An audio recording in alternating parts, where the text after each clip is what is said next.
we do some entrances and exits? Like, maybe we could both enter this week. I don't know. We're ready for you, Luke. I think we have Luke. Luke?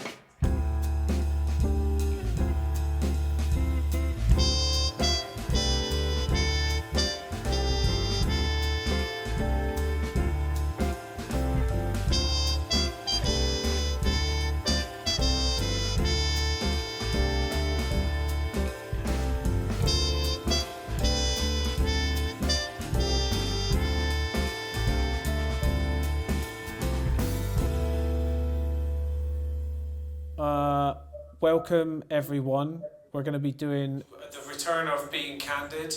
We're going to be talking about the College of Arts road trip film today for the University of Glasgow, and with me to discuss the project I have Stephen here on my right and I have Daniel here on my left. Stephen, hello.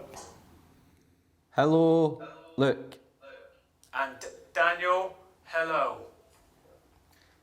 Well, that's great, and without any further ado, let's talk about the College of Arts road trip film. It's funny because we all call it the College of Arts road trip, but the film is actually called On the Road with Ali and Nick. The film was really Ali and Nick's story as we went with them from Glasgow to Brussels to find out what the future could hold for them. When I heard about this, I was like, oh my gosh, that would be so cool to see what people are doing, and like people that have done degrees like me, see what kind of careers they end up in. They were wanting, like you said, Stephen, to kind of show what options there were for students, right? To explore where previous graduates had ended up, yeah? That's right, yeah. It was about really involving them and allowing them to discover that. So where did, Stephen, the initial idea of a road trip come about? We had a couple of planning meetings with the university introducing us to the concept of current students to interview alumni. That's where the actual road trip notion came from. You have these conversations a lot, and you always talk about journeys, right? And it became obvious that actually this is a real journey that we can show, as well as a figurative journey. What I vividly remember from the conversation is saying, what we'll do is we'll get up and we'll have like interviews in hotel lobbies and stuff like that, and the eyes across the table lit up, and that was really for me, the starting point for the entire journey. I have like no idea what I want to do, so it'll be quite good like seeing loads of people. Gonna ask them all about like what they do on a day-to-day basis, like how they got into what they're doing. I want to know if they like expected the career they took in first and second year, because I have an idea of what I'd like to do next year, but I want to know if like any way they followed a plan that they'd set out for themselves, or they just found it along the way, picked it up. Yeah. What do you want to do? I want to teach. Oh so really? Far, yeah. So. Oh, that'll be good. Okay, so what I want to talk about next then is, from a client's perspective, the assumption that this type of project is perhaps something that needs to be really, really planned out. I do get that clients would be a wee bit scared of it or not think it was achievable. They might not want to like give away that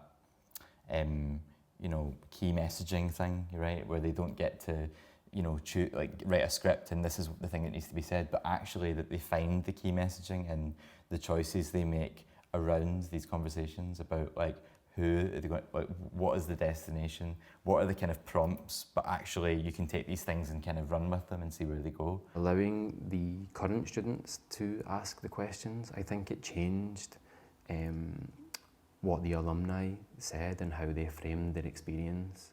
It became a really intimate discussion and conversation and very real. That's the kind of thing that struck me as well, because it's like they actually have something in common, right? They both went and did the same course, and they probably know all the same teachers and stuff. What are you guys studying? I'm studying history and politics, which I'm super enjoying for just now. Super enjoying. I'm just doing history, single honours, into fourth year now, so I've picked my dissertation and all that good stuff. Would you ever consider like going down the business route, or? I've never really considered it up until now.